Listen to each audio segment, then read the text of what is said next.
चलो देखो, अभी ये जो यूनिट है ना, ये यूनिट में क्राइटेरियन ए है ही नहीं, ये यूनिट में क्राइटेरियन ए ही नहीं है, ना डी है।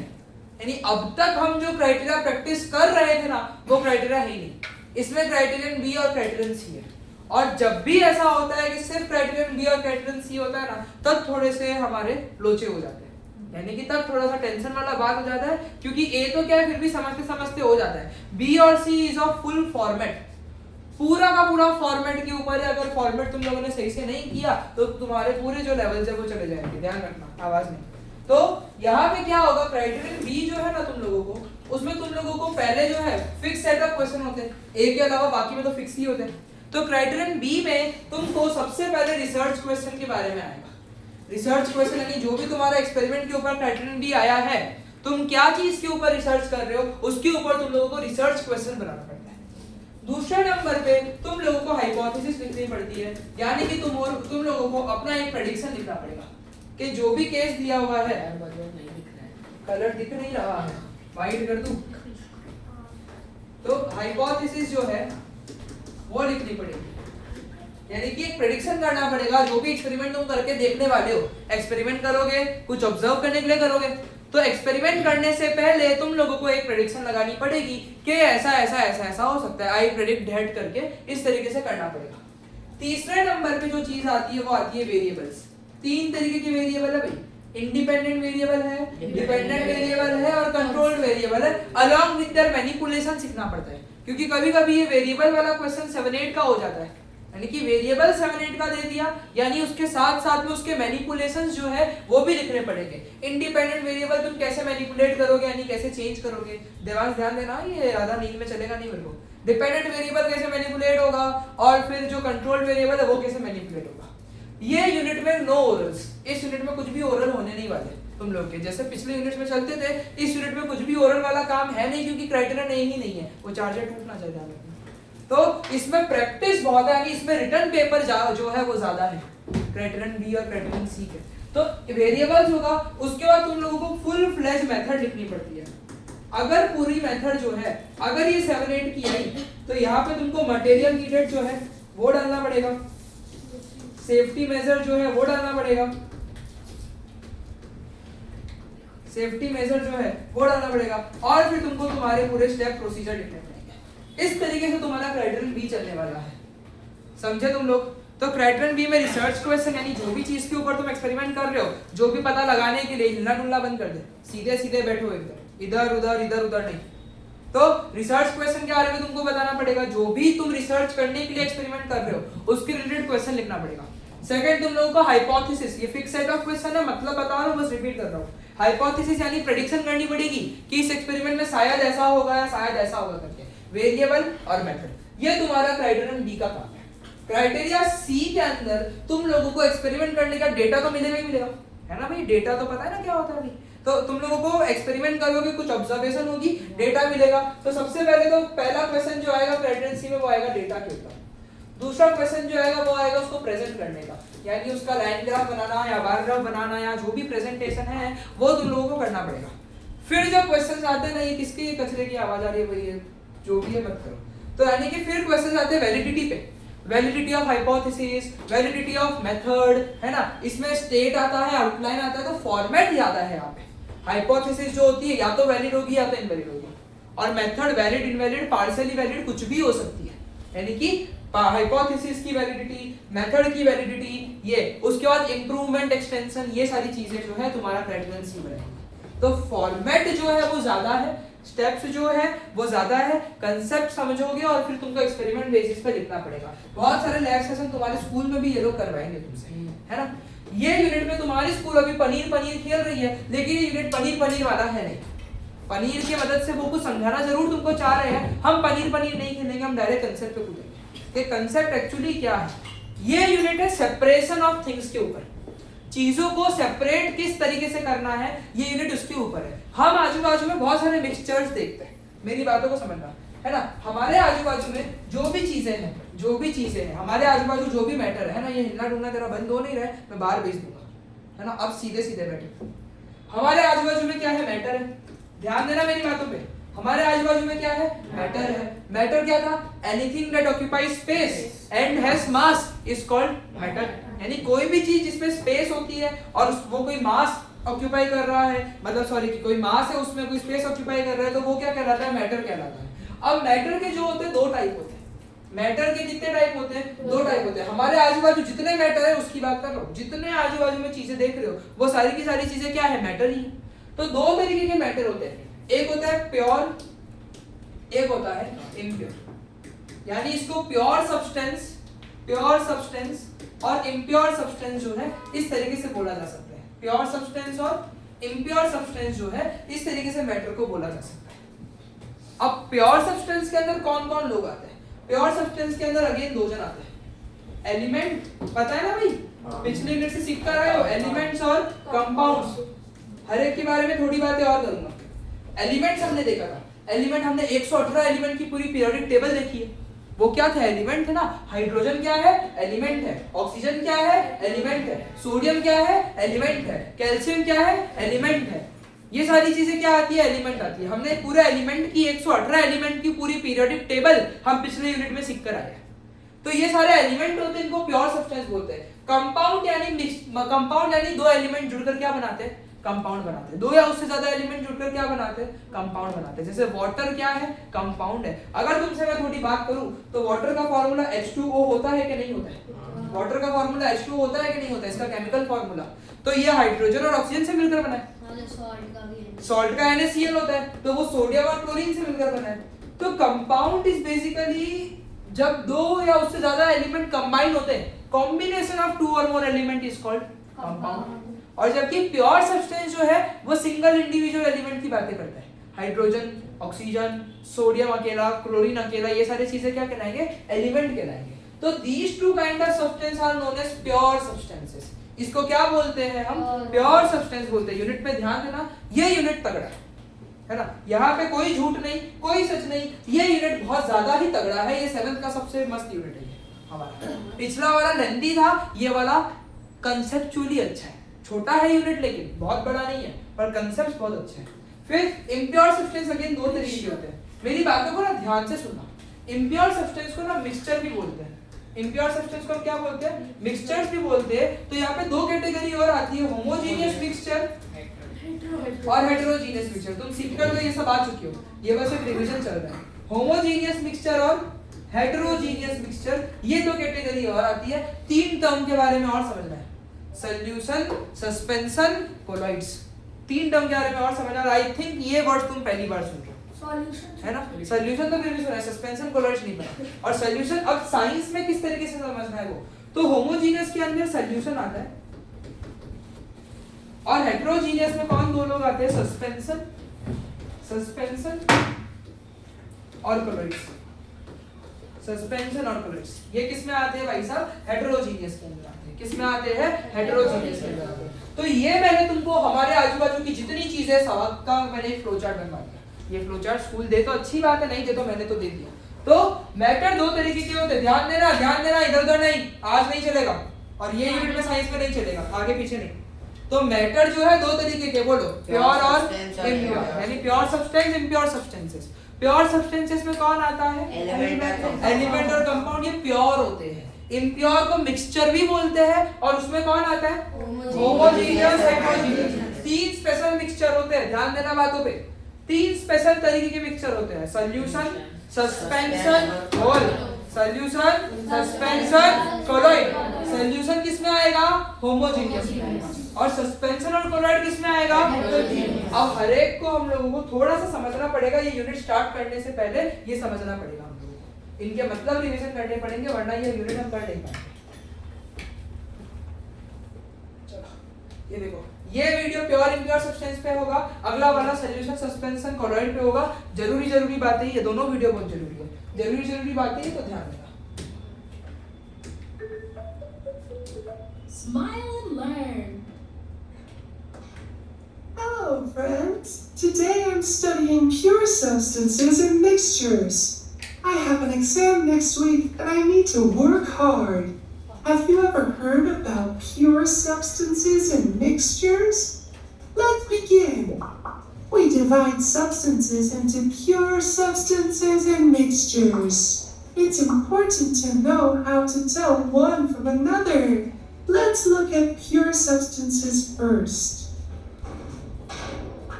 Pure substances. Pure substances. नहीं बदल सकता है। सर एक और वीडियो है। हाँ पता है। तो प्योर इम्प्योर तो तुमको ये क्लियर हुआ? Yes sir. अरे नीचे सर। वही।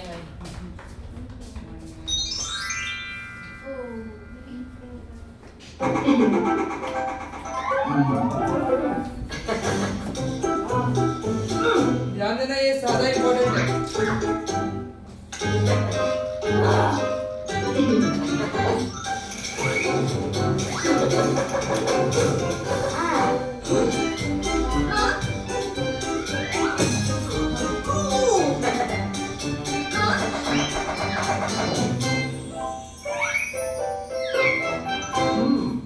Go away!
Smile and learn. No! पीछे वो चालू हो गया। क्यों बंद किया? वो चालू हो गया तो उसको समझो।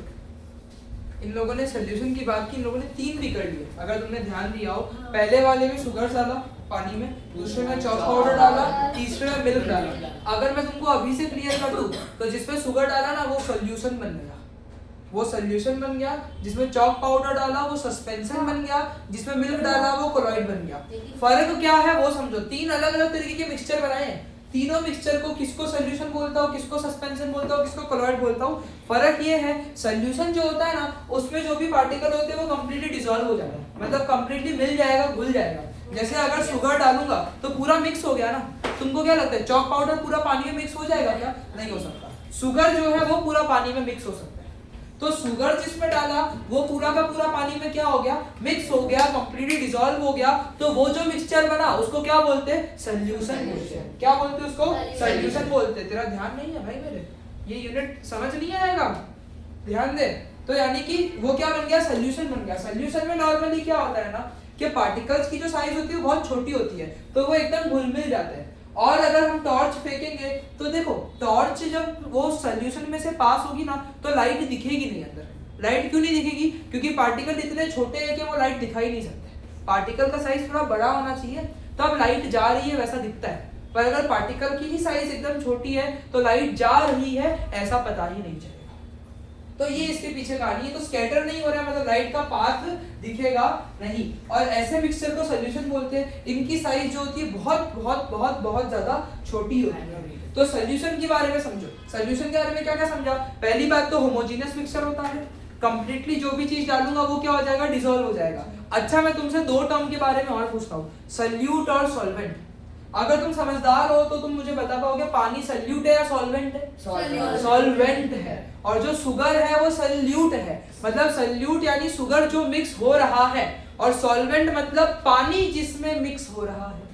तो तुम को एक बात बताओ, क्या यहाँ पे ऐसा हुआ solute plus solvent is equal to solution?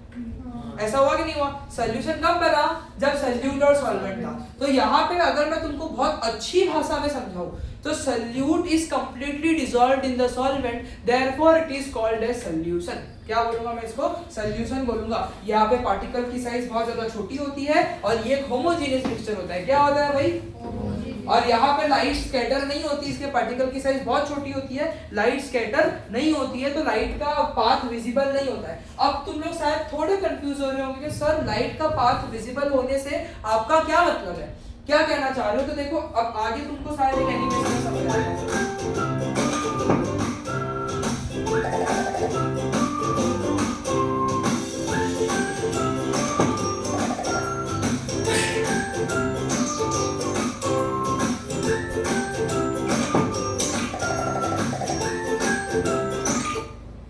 पहली बार जब रखा था तो ऐसे अंदर लाइट के पाथ दिख रहा था, ऐसे बीकर के अंदर लाइट दिख रही थी, नहीं दिख रही थी, यहाँ पे दिख रही है। This is called path of light. Beaker के अंदर लाइट किस रास्ते से जा रही है तुम पता कर पाए कि नहीं कर पाए, इसमें कर पाए कि नहीं कर पाए। तो सस्पेंशन के अंदर पार्टिकल की साइज इतनी होती है कि वो लाइट को क्या कर सके, स्कैटर कर सके, लाइट को क्या कर सके, स्कैटर कर सके, और लाइट का रास्ता दिख सके। तुमने जैसा कि देखा यहाँ पे चॉक पाउडर डिसॉल्व हुआ, क्या डिसॉल्व हुआ ये चॉक पाउडर। तो this is not homogeneous, this is heterogeneous. यहाँ पे एकदम डिसॉल्व नहीं हुआ है। प्लस पाथ जो ऑफ लाइट है, मतलब लाइट का जो पाथ है वो भी क्या है, विजिबल है। यहाँ पे लाइट का रास्ता दिख रहा है, ये जरूरी है।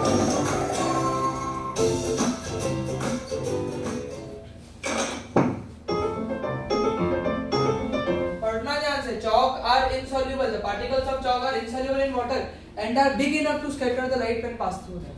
यानी कि लाइट की जो पार्टिकल है वो ये जो चॉक पाउडर है वो एकदम स्कैटर कर पा रहा है अच्छे से, और ये इनसॉल्युबल है, घुले नहीं, जबकि शुगर यानी कि स्कैटरिंग द लाइट का क्या मतलब होता है, पार्टिकल जो होते हैं अगर थोड़े बड़े साइज के होते हैं ना तो वो लाइट को फैला देते हैं हर तरफ, जिसके कारण लाइट जा रही है वैसा दिखता है। और अगर पार्टिकल की साइज छोटी होती है ना जैसे सॉल्यूशन में, तो वो लाइट को स्कैटर नहीं कर पाते, वो लाइट को हर तरफ फैला नहीं पाते, जिसके कारण लाइट जा रही है उसके अंदर से वो मुझे पता चलता नहीं है, यानी पाथ विजिबल नहीं होता है। तो लाइट फैलेगी तो दिखेगी ना, अगर फैली नहीं रही तो दिखेगी नहीं। स्कैटरिंग का मतलब क्या होता है, फैलाना। तो इसके पार्टिकल की साइज इतनी बड़ी होती है कि ये लाइट को स्कैटर कर सकते हैं, यानी कि लाइट का पाथ विजिबल होता है। और जबकि यहाँ पे सॉल्यूशन में जहाँ हमने देखा था वहाँ पे पार्टिकल की साइज छोटी होती है कि लाइट का पाथ विजिबल नहीं होता है, स्कैटरिंग नहीं होती। समझ गई?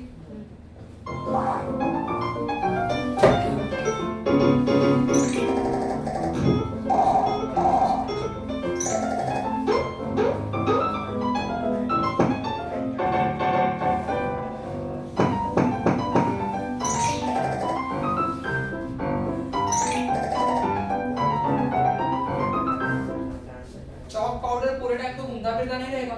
थोड़ा बड़ा पार्टिकल है तो ग्रेविटी नीचे खींच लेगी कि नहीं खींच लेगी, यानी नीचे की तरफ सेटल हो जाएगा। इसको बोलते हैं कि chalk powder are suspended on the bottom of the जो भी वेसल या जो भी बीकर बोल लो, है ना। तो इसके बॉटम पे ये सस्पेंड हो गया, यानी कि बॉटम पे जाके बैठ गया, इसीलिए सस्पेंशन बोलते हैं, क्योंकि इसके पार्टिकल क्या हो जाएंगे, बॉटम में चले जाएंगे, सस्पेंड हो जाएंगे, ऐसा बोल रहे हैं।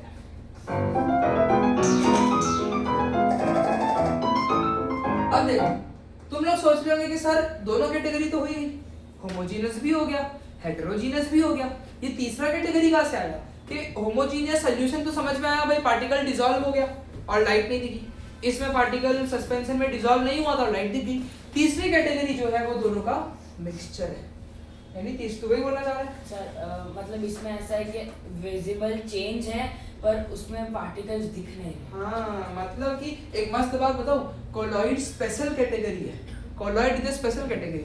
ये कैसा दिख रहा है तुमको, होमोजीनियस दिख रहा है ना, तो colloid is a type of mixture which appear as homogeneous but is actually heterogeneous. यानी कि कोलॉइड उस मिक्सचर को बोलते हैं जो दिखता होमोजीनियस है लेकिन एक्चुअल में क्या होता है, हेटेरोजीनियस होता है। ये कोलॉइड की खासियत है, दिखता होमोजीनियस, पार्टिकल लाइट स्कैटर कर रहे हैं, पार्टिकल लाइट स्कैटर कर रहे हैं, देखो लाइट का रास्ता दिख गया ना, लाइट का रास्ता दिख गया, यानी कि ये हेटेरोजीनियस की थोड़ा तो दिखता ही है। सॉल्यूशन में तो बिल्कुल भी नहीं दिखता, जो प्रॉपर होमोजीनियस होते हैं ना उनमें बिल्कुल भी नहीं दिखता। तो मतलब बस दिखाते हुए फिर बाहर आते हुए दिखता है, बट अंदर बीच में कुछ नहीं दिखता। नहीं नहीं नहीं, जो तू बोल रही भैया ये नहीं दिखता अंदर बीच में, तो यानी कि कोलॉइड जो है स्पेशल कैटेगरी है जो दिखता होमोजीनियस है बट एक्चुअल में क्या होता है, हेटेरोजीनियस होता है।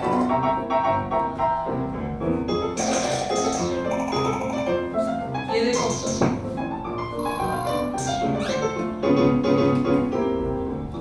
हमारी आंखें पकड़ नहीं पाती है, होमोजीनियस दिखता है, लेकिन देखो माइक्रोस्कोप में देखे तो पार्टिकल दिख रहे हैं कि नहीं दिख रहे, तो हमारी आंखों का लोचा है ये, हमारी आईज से हम नहीं पकड़ पाते हैं, पर ये होमोजीनियस जैसा दिखता है, पर एक्चुअल में क्या होता है ये, बोलो।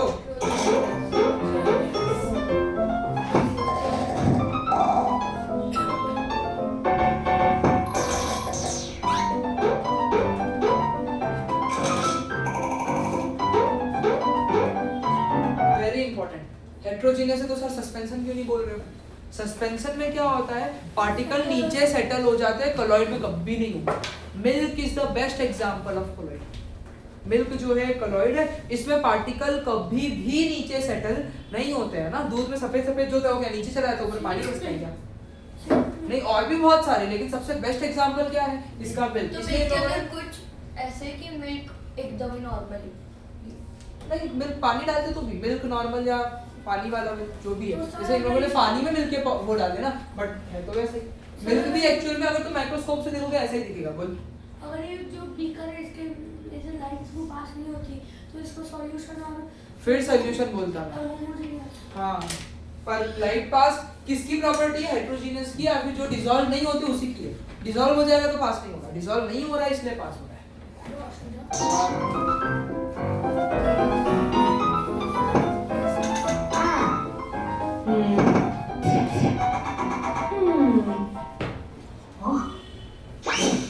वो देखने गया।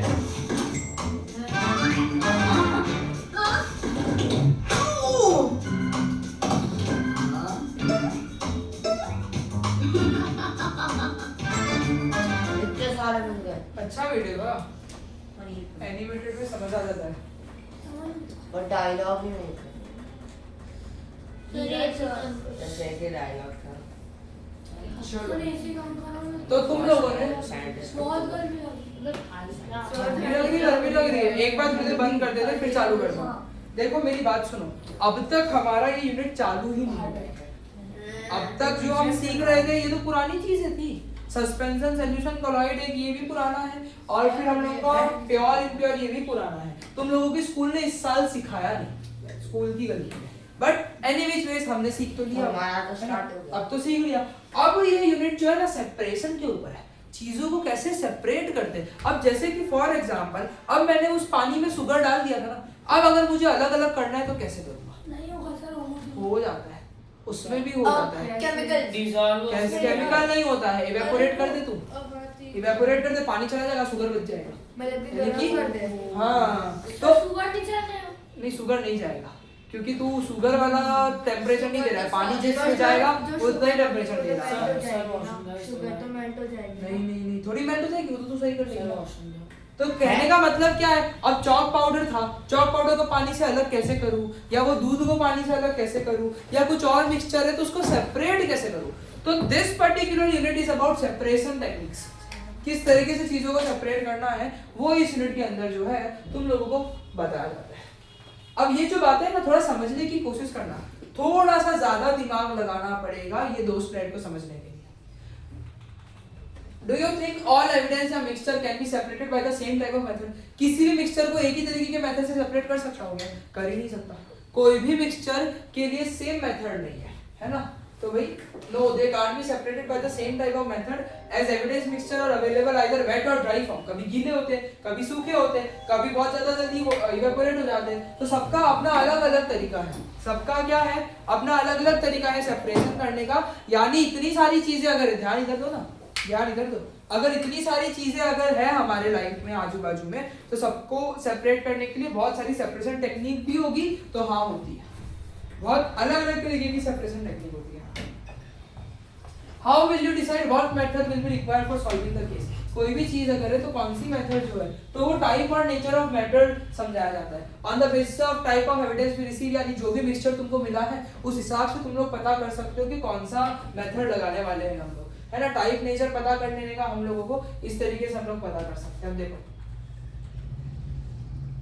मिक्सचर किस तरीके का है, इससे हम सेपरेट कर सकते हैं चीजों को। अगर मिक्सचर में सॉलिड है तो सॉलिड मिक्सचर है तो यानी बहुत सारे, अगर समझ लो सैंड है, सैंड में पत्थर है, तुमको अलग करना है पत्थर को, तो तुम हैंड पिकिंग कर सकते हो, सीविंग कर सकते हो, है ना। तो हेट्रोजीनियस है। तो मिक्सचर पे डिपेंड करता है किस तरीके का मिक्सचर है, किस तरीके के मिक्सचर को तुम सेपरेट कर रहे हो। सॉलिड है, किसका बज रहा है यार ये?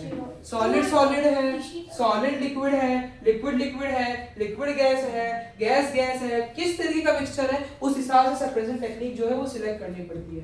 ये देखो कुछ चीजें, ये देखो कुछ चीजें ये वेट है और कुछ चीजें जो है ड्राई है, ये वेट है। सेपरेशन टेक्निक मतलब चीजों को टेक्निक है अलग अलग करने के लिए, वही हम सीख रहे हो आगे। तो वॉशरूम जा सकते हो। यहाँ पे तुम लोगों को बोला ड्राई और वेट मिक्सचर के हिसाब से तुम लोगों को समझना है, कैसा ध्यान है ना। ड्राई और वेट मिक्सचर के हिसाब से चीजों को समझना है। Mixture based on nature of mixture. Dry mixture हो सकते हैं, सॉलिड और गैस को हम क्या बोलते हैं? ड्राई मिक्सचर बोलते हैं। जहाँ पे लिक्विड नहीं है वो ड्राई मिक्सचर है, और जहाँ पे लिक्विड है वो वेट मिक्सचर है। ये होगी टाइम पास वाली बात। ये है सबसे मेन बात। अगर ड्राई मिक्सचर है तो तुम hand picking, threshing, winnowing, sieving, magnetic separation, ये अलग अलग तरीके की सेपरेशन टेक्निक यूज कर सकते हो। These things are known as separation techniques। किस तरीके से चीजों को सेपरेट करना है, सबको डिटेल में देखना है, किसी को भी नहीं छोड़ना है। पर ये ही तुम्हारा पूरा यूनिट है, यही स्लाइड है तुम्हारा पूरा यूनिट। और हाँ यही सब पढ़ना है बाकी जाके। और अगर वेट है, जैसे लिक्विड है, लिक्विड सॉलिड है, लिक्विड गैस है, तो इनको सेपरेट करने के लिए सेडिमेंटेशन, डिकेंटेशन एक प्रोसेस है, फिल्ट्रेशन प्रोसेस है, इवेपोरेशन प्रोसेस है, डिस्टिलेशन प्रोसेस है। तो ये अभी के लिए सिर्फ नाम समझो, किसी का मतलब मत पूछना।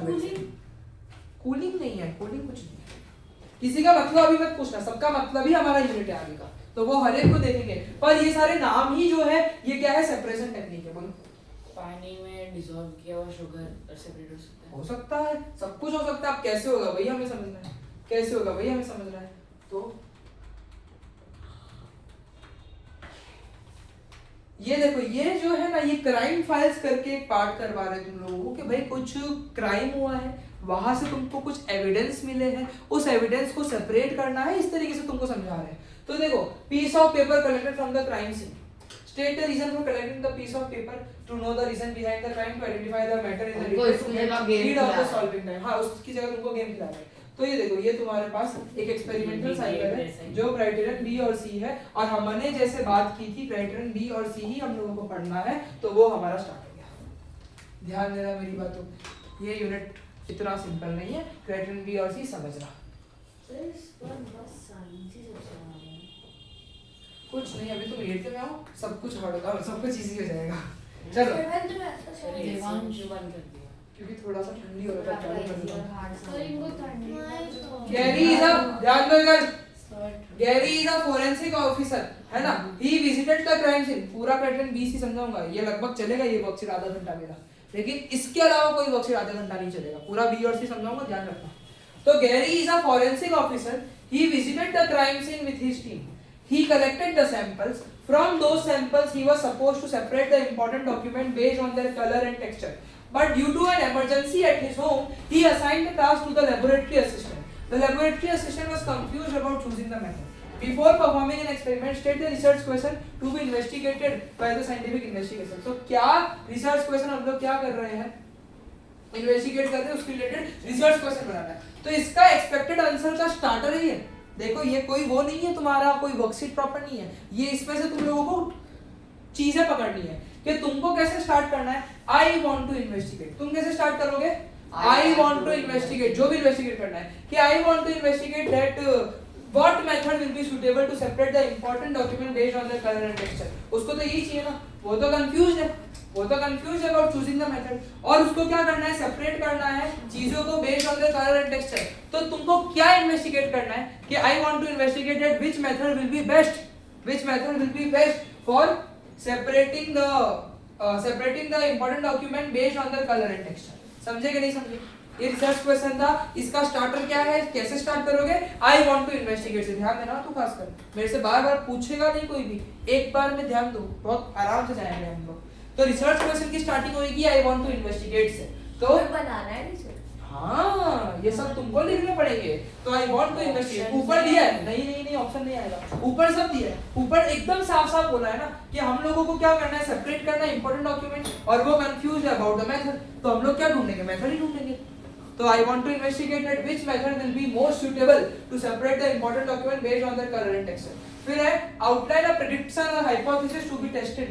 तो डॉक्यूमेंट है, कलर टेक्सचर के हिसाब से कर रहे हैं, हैंड पिकिंग एक अच्छा तरीका है, हाथों से उठा रहे कलर के हिसाब से, टेक्सचर के हिसाब से, और भी मेथड हो सकती है। तो देखो I predicted hand picking, ठीक है ना, हैंड पिकिंग समझते हो या नहीं समझते हो, हाथ तो ऐसे उठा के अलग कर लेना।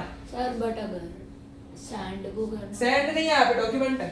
अरे बट अगर नहीं, यहाँ पे डॉक्यूमेंट है, तो यहाँ पे हम लोगों को क्या काम लगेगा, हैंड पिकिंग। वो सैंड वाली मेथड आगे अभी नहीं है, यहाँ पे तुम लोगों को तुम्हारी फैंटेसीज को रोकना पड़ेगा, क्योंकि तुम जो भी पूछोगे वो आगे की मेथड का पूछोगे। इसमें कोई डाउट लग रहा है, इसमें क्यों हैंड पिकिंग लिया, कंफ्यूजन लग रहा है भाई, अलग अलग कलर के हिसाब से तो हाथों से उठाएंगे, कोई थोड़ी फिल्ट्रेशन, डिकेंटेशन, मैग्नेटिक सेपरेशन थोड़ी करेंगे। तो इसका जो हाइपोथेसिस है, इसका जो हाइपोथेसिस है वो कभी भी कैसे स्टार्ट करोगे, आई प्रेडिक्ट दैट से। कैसे चालू करोगे, आई प्रेडिक्ट दैट, क्या I predict that hand picking will be most suitable technique to separate the important document based on current texture. फिर इसके लिए रीजन, इसके लिए रीजन देना पड़ेगा तुम लोगों को। हाइपोथेसिस में हमेशा रीजन डालना, तुम्हारा प्रेडिक्शन के साथ साथ रीजन डालना कभी नहीं भूलोगे। क्या नहीं डालना भूलोगे, रीजन डालना कभी नहीं भूलोगे। तो यहाँ पे तुम पहले तो नॉर्मली लिख दो कि I predict that hand picking will the best method to separate the important document based on the colour and texture. जो ऊपर बोला था वही लाइन छाप रहा हूँ, आंसर बढ़ा दो, बनाना ही ना। एज या because paper can be picked up very easily as they are big and arrange to read the text available on those pieces of paper. बड़ी साइज के होते हैं ना, तो हैंड पिकिंग इज इजी, यानी big and arrange to read. वो थोड़ा इनकी इंग्लिश कमजोर है ना, तो यानी कि सबसे अच्छा आंसर मैं इसका बताता हूँ। I predict that hand picking will be the best method to separate the important document based on their colour and texture because paper are of big size and different colour will help us to identify easily which of the document is important for us and can be separated easy. ऐसे करके लिख सकते हो, but reason है इसका, reason में सबसे main reason ये है different colour and different size और बड़ी साइज है। हैंड पिकिंग कब चूज करते, जब बड़ी साइज होती है तभी चूज करते हो ना। छोटे छोटे चीजों को तुम हाथों से नहीं ले पाओगे, इतना अच्छे से नहीं कर पाओगे। तो जब बड़ी साइज होती है तब ही हैंड पिकिंग को चूज किया जाता है। कब चूज किया जाता है, जब चीजों का बड़ा साइज है। तो वही यहाँ पे है, इसलिए वो लिखा मैंने। हर एक चीज का तुम लोगों को रीजन मैं बताऊंगा कि हैंड पिकिंग कब करते हैं, डिकेंटेशन कब करते हैं, इवेपोरेशन कब करते हैं, सेडिमेंटेशन कब करते हैं, हर एक चीज का रीजन बताऊंगा। तो तुमको वही रीजन जो है मदद करेंगे कि भाई कौन सा मेथड जो है यहाँ पे यूज होने वाला है। हैंड पिकिंग के रीजन पता चल गए, इजीली दिख रहा है, डिफरेंशिएट कर पा रहे हैं, बड़ी साइज के हैं, तो हम कौन सी मेथड यूज करते हैं, हैंड पिकिंग यूज करते हैं। कौन सी मेथड यूज करते हैं, हैंड पिकिंग यूज करते हैं। फिर हमारे पास आएगा वेरिएबल, हमारे पास क्या आएगा, वेरिएबल। तो यहाँ पे वेरिएबल देखो, इंडिपेंडेंट वेरिएबल क्या है, सैंपल प्रोवाइडेड, और dependent variable is obviously method used for separating because मेरी separating method depends on the sample ना। अगर सैंपल ही बदल दिया मैंने तो मेरी मेथड भी क्या हो जाएगी, बदल जाएगी। सही बोल रहा हूँ, गलत बोल रहा हूँ, ध्यान देना। मेरा सेपरेशन मेथड जो है डिपेंड्स ऑन द सैंपल, अब अगर सैंपल अलग कुछ होता तो मेरी मेथड भी अलग होती।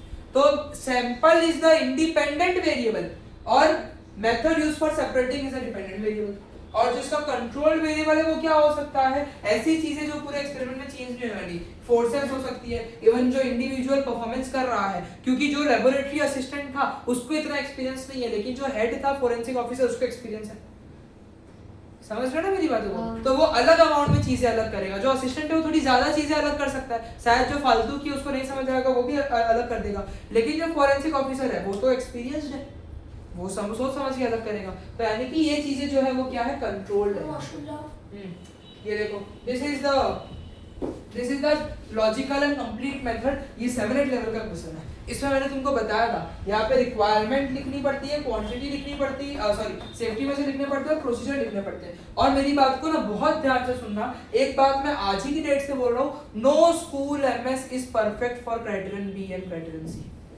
एक भी एमएस ऐसी नहीं मिलेगी तुम लोगों को पिछले सालों में जो परफेक्ट हो। सर मैनिपुलेशन इतना छोटा नहीं, मैनिपुलेशन लिखा ही नहीं है इन लोगों ने, बस एक शॉर्ट में लिख दिया, कुछ भी नहीं है। सेफ्टी मेजर क्यों मैं बताता हूँ, मेरी बात सुनो। मैंने अभी तुरंत क्या बोला, स्कूल की एमएस परफेक्ट नहीं होगी, ये बहुत पुरानी एमएस है, इतनी वेल डेवलप्ड नहीं है। अगर इस साल के कोई टीचर ने एमएस बनाई होगी तो बहुत अच्छी बनाई होगी, बट ये पुराने साल की है और ये तो 3 साल पुराना करिकुलम है, तो थोड़ा सा यहाँ पे परफेक्शन नहीं दिखेगा, लेकिन जहाँ पे जरूरी चेंजेस होंगे वहाँ पे मैं बताऊंगा, तो सुनना पड़ेगा।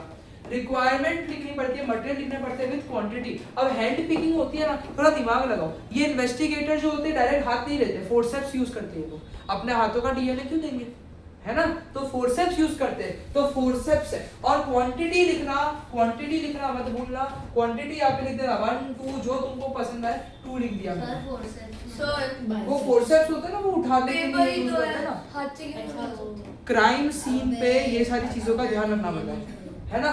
फिर बीकर 2 ले लो, सैंपल जो भी 3 4 5 है वो A4 साइज पे। सर वो ग्लव्स और कभी तो हटा सकते उठा के बीकर में डाल दिया, सर, ढक्कन बंद कर दिया, फिर उनके ऑफिस में सर लेके वो गए। लोग ग्लव्स अलग बीकर है, मतलब कोई कंटेनर जैसा ऐसा। फिर सेफ्टी मेजर क्या है, don't spoil the sample, don't lose any of the pieces of paper. Gloves पहन के भी तो कर उठा सकता है। लोचा होता है, बहुत लोचा होता है, फोर्सेप्स ही अच्छा सर है। A4 पेपर फिर प्रोसीजर क्या है, अरे सर, एक बता मैंने रहे बस हैं। बोल दिया और कुछ नहीं। कितने चैप्टर हुए मेरे? और प्रोसीजर क्या है, take the pieces of shredded paper, keep them on the work station, separate them based on the current texture and arrange them properly on an A4 size paper to make the meaningful detail. एक paper के ऊपर ये लोग arrange करेंगे, ठीक है?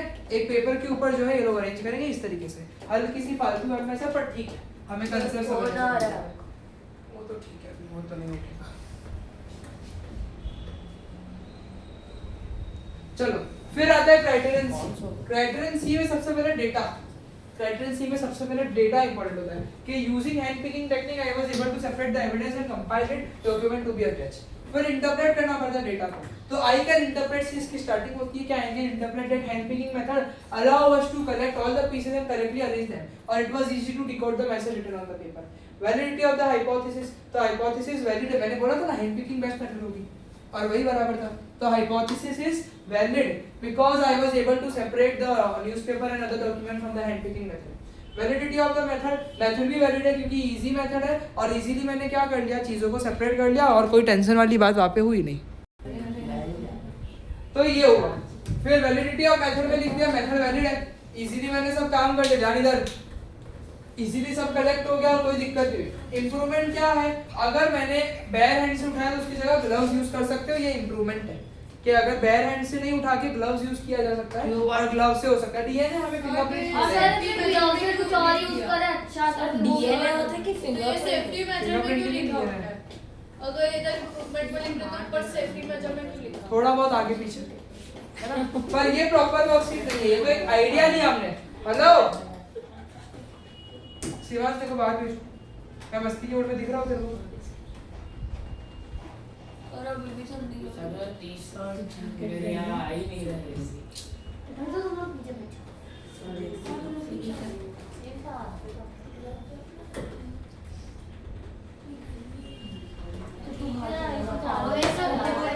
तुमको बोल एक बार फोन नहीं उठेगा अभी। तुम लोगों को ना सेडिमेंटेशन समझना पड़ेगा। क्या? सेडिमेंटेशन क्या होता है वो समझना पड़ेगा। सेडिमेंटेशन में हम सबसे पहले क्या करते हैं, जो भी चीज है ना, जो भी हमारे पास मिक्सचर है उसको पहले ऐसे ही रख दो अनडिस्टर्ब, मतलब उसको हिलाओ मत, उसको ऐसे ही रख दो। जो पार्टिकल्स है ना वो नीचे सेटल हो जाएंगे, ऐसा ही बोला था उन्होंने भी, जो पार्टिकल्स है वो नीचे क्या हो जाएंगे, सेटल हो जाएंगे। तो दिस इज कॉल्ड सेडिमेंटेशन, कि जो सेडिमेंट्स है, जो पार्टिकल्स है, ध्यान है ना, जो पार्टिकल्स है वो नीचे क्या हो जाएंगे, सेटल हो जाएंगे। और फिर तुम क्या करो, ऊपर के लिक्विड को निकालो, ऊपर के लिक्विड को कहीं और पोर कर दो। तो इस प्रोसेस को क्या बोल दूंगा, डिकेंटेशन। डिकेंटेशन, फिल्ट्रेशन के लिए फिल्टर पेपर यूज कर लो, जो फिल्टर पेपर हो। जो भी मतलब करता था ऊपर। हाँ, देखो Jack filled a beaker with muddy water and left it undisturbed for some time. Undisturb रखना पड़ता है कुछ समय। After some time, he was surprised to see the beaker. Let us also look to find the reason for his surprise. The beaker had clear water. Mud, being heavy, had settled down at the bottom of the beaker, while the water formed the upper layer.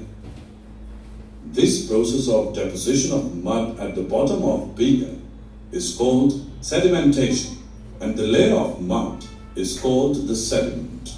समझे कि undisturbed रख दो, undisturbed रख दो, उसको कुछ भी छेड़ो मत। सब settle हो वो जाता जो है। पार्टिकल है वो नीचे सेटल हो जाएंगे। नीचे सेटल होने देने की प्रोसेस को ही क्या बोलते हैं, सेडिमेंटेशन बोलते हैं। कि भाई नीचे सेटल हो जा, इसी को क्या बोलते हैं, सेडिमेंटेशन बोलते हैं। सेडिमेंटेशन में सिर्फ इतना ही आता है और कुछ नहीं। नीचे सेटल होने तो सेडिमेंटेशन कहानी खत्म, नीचे सेटल होने तो उसी को सेडिमेंटेशन बोलते हैं। अब Jack separated the upper layer of water from the mixture by gently pouring the clear water into another beaker without disturbing the sediment. This process of separation of a liquid from the sediment is called decantation. समझे नहीं थोड़ा क्या यार, sir question sir अच्छा था ये video, sir थोड़ा तो मैं वो वहां से ही गिरा दिया। सर